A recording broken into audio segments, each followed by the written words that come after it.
मनीष कश्यप से जुड़ी इस वक्त की सबसे बड़ी खबर निकल करके सामने आ गई है, जिसे सुन करके मनीष कश्यप के समर्थकों के पैरों तले से जमीन खिसक जाएगी। आज अदालत ने एक ऐसा फैसला सुना दिया जिसे सुन करके मनीष कश्यप के समर्थक काफी उदास हो जाएंगे और उनका दिल शीशे की तरह चकनाचूर हो जाएगा। आज वही हुआ जिसे मनीष कश्यप के समर्थकों में डर थी, आज वही हुआ जो तमिलनाडु पुलिस चाहती थी, आज वही काम हो गया जो मनीष कश्यप के विरोधी चाहते थे। ठीक अदालत ने एक ऐसा फैसला सुना दिया जिसे सुन करके मनीष कश्यप के समर्थकों का दिल इस कदर टूट जाएगा जैसे कि उनका मेहनत पे पानी फिर गया हो। भले ही बहुत सारे लोग जो है मनीष कश्यप के लिए बिहार बंदी किए, सड़क जाम किए, दुकानों को बंद करवा करके विरोध प्रदर्शन किए, लेकिन आज वही काम हो गया जिसे मनीष कश्यप के समर्थक नहीं चाहते थे और आज वही काम हो गया जिसे मनीष कश्यप के विरोधी चाहते थे और तमिलनाडु पुलिस चाहती थी। पिछले कुछ दिनों से तमिलनाडु पुलिस जिस बात की उम्मीद लेकर के पटना के सिविल कोर्ट का चक्कर काट रही थी, बार बार कोर्ट का अगल बगल में घूम रही थी और जज साहब का इंतजार कर रही थी, ठीक आज वही काम हो गया और अदालत ने पटना के सिविल कोर्ट के जज ने एक ऐसा फैसला सुना दिया जिसे सुन करके मनीष कश्यप के समर्थकों का दिल तो टूट जाएगा, लेकिन तमिलनाडु पुलिस उतनी खुश है जितना मनीष कश्यप के विरोधी खुश है। आपको मैं अब सीधे तौर पे वो खबर बताता हूं कि आखिर मनीष कश्यप से जुड़ी सबसे बड़ी कैसी अपडेट अभी सामने आई है। तो ठीक जिस बात का मनीष कश्यप के समर्थकों का डर था कि मनीष कश्यप को तमिलनाडु पुलिस अपने साथ तमिलनाडु नहीं लेकर के जाए, ठीक आज वही हो गया। मनीष कश्यप के समर्थकों का जिस तरीके से सोचना था बिल्कुल उसका उल्टा हो गया। पटना के सिविल कोर्ट में तमिलनाडु पुलिस ने एक याचिका दायर किया था कि मुझे मनीष कश्यप से पूछताछ करने के लिए तमिलनाडु लेकर के जाना है और आज पटना के सिविल कोर्ट के जज साहब ने उस आवेदन पे जो है मोहर लगा दिया और जैसे ही मोहर लगी उसके बाद पूरे बिहार में यह खबर जो है जंगल की आग की तरह फैल गई कि तमिलनाडु पुलिस अब मनीष कश्यप से पूछताछ करने के लिए अपने साथ तमिलनाडु लेकर के जाएगी। हालांकि पहले ये जो मामला था ट्रांजिट रिमांड पे तमिलनाडु पुलिस बिहार अदालत से मांग रही थी कि मुझे मनीष कश्यप चाहिए, उनसे कुछ पूछताछ करना है। हालांकि तमिलनाडु के दो अलग अलग जिला में दो अलग अलग एफआईआर मनीष कश्यप के ऊपर किए गए हैं, लेकिन उसके बाद प्रोडक्शन वारंट के साथ जैसे तमिलनाडु पुलिस पटना के सिविल कोर्ट में पहुंचती है और प्रोडक्शन वारंट के साथ अपना आवेदन लगा करके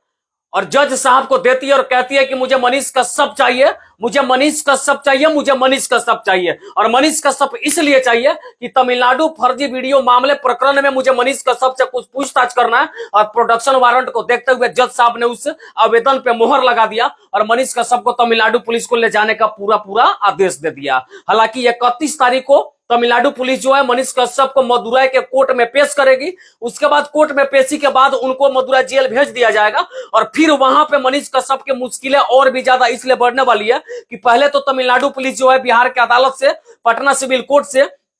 14 दिनों के वारंट 14 दिनों के रिमांड पे मांग कर रही थी कि मुझे मनीष कश्यप 14 दिनों के रिमांड पे चाहिए था। अब उनको यहां से रिमांड नहीं दिया जाएगा, इनको प्रोडक्शन वारंट के तहत मदुरई कोर्ट में 31 मार्च को पेश किया जाएगा। उसके बाद मदुरई जेल में बंद कर दिया जाएगा। फिर वहां के मदुरई अदालत में वहां की जो पुलिस होगी, वहां दो अलग अलग जिलों से जो एफआईआर मनीष कश्यप के ऊपर हुए हैं, तो दोनों जिला का पुलिस जो उस अदालत से मनीष कश्यप को रिमांड पे लेकर के और उनका साफ तौर पे मानना है कि मुझे मनीष कश्यप को 1, 2 और 3, 4, 5 दिनों का रिमांड नहीं, पूरे के पूरे 14 दिनों का रिमांड चाहिए। अब जरा सोचिए 14 दिनों के रिमांड में मनीष कश्यप के साथ क्या क्या हुआ, क्या क्या होगा। दो अलग अलग जिला का पुलिस मनीष कश्यप से क्या क्या सवाल पूछेगी और उन सवालों का जवाब शायद मनीष कश्यप जो है सही ढंग से दे पाएंगे या नहीं दे पाएंगे। उनका सवाल कितना कड़वा होगा, मनीष कश्यप किस तरीके का जवाब देंगे, इससे जुड़ी खबर तो उनके रिमांड के बाद ही बताई जा पाएगी। बाकी सब तो ठीक है, लेकिन अब मनीष कश्यप के समर्थकों के पास एक ही बात की उम्मीद लगी हुई है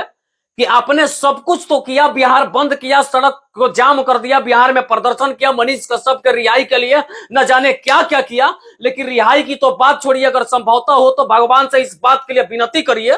कि मनीष कश्यप को रिहा तो बाद में किया जाएगा, लेकिन तमिलनाडु से फिर कब जल्द से जल्द उनको बिहार के जेल में लाया जाएगा। इस बात के लिए अब आप लोगों को गुहार लगानी पड़ेगी कि जितना जल्द हो सके मनीष कश्यप को तमिलनाडु जेल से फिर बिहार के जेल में शिफ्ट किया जाए। बाकी इस वक्त की सबसे बड़ी खबर यही मैं मनीष कश्यप से जुड़ी दिखा रहा था कि मनीष कश्यप की मुश्किलें और भी ज्यादा बढ़ती जा रही है। एक तरफ जहां पे जब आर्थिक अपराध इकाई के टीम के द्वारा जब पूछताछ हो गई, सारी दलीलों को जब कोर्ट में पेश किया जाएगा, तो मनीष कश्यप को शायद लगता होगा कि अब इन दलीलों को देखते हुए अदालत हमको बरी करेगी, अदालत हमको जमानत देगी, मेरी बेल की प्रक्रिया शुरू होगी, तो वहीं जैसे यह प्रक्रिया शुरू हो तो उससे पहले दूसरी सबसे बड़ी कठिनाई उनके सामने निकल करके ये आ गई कि बिहार के जेल से मनीष कश्यप को सीधे मदुरई अदालत में पेश करने के लिए तमिलनाडु पुलिस के साथ सिविल कोर्ट के जज साहब ने, पटना सिविल कोर्ट के जज साहब ने उनको वहां ले जाने का पूरा पूरा आदेश दे दिया और ले जाने की प्रक्रिया शुरू भी हो गई होगी। इस वक्त की सबसे बड़ी खबर मैं यही बता रहा था। बाकी इस वीडियो को देख के आपका विचार क्या कहता है कमेंट बॉक्स में विचार जरूर बताइएगा। लेकिन जाते जाते एक ही बात मैं कहना चाहता हूं उनके समर्थकों से कि आप भगवान से गुहार लगाइए, भगवान से विनती करिए कि मनीष कश्यप को जितना जल्द हो सके तमिलनाडु के जेल से फिर वापस बिहार के जेल में शिफ्ट किया जाए। बाकी आपका क्या विचार होगा कमेंट बॉक्स में विचार जरूर डाल दीजिएगा। और मनीष कश्यप के बढ़ती मुश्किलों की यही खबर दिखाते हुए मैं संजीत कुशवाहा, जय हिंद जय भारत।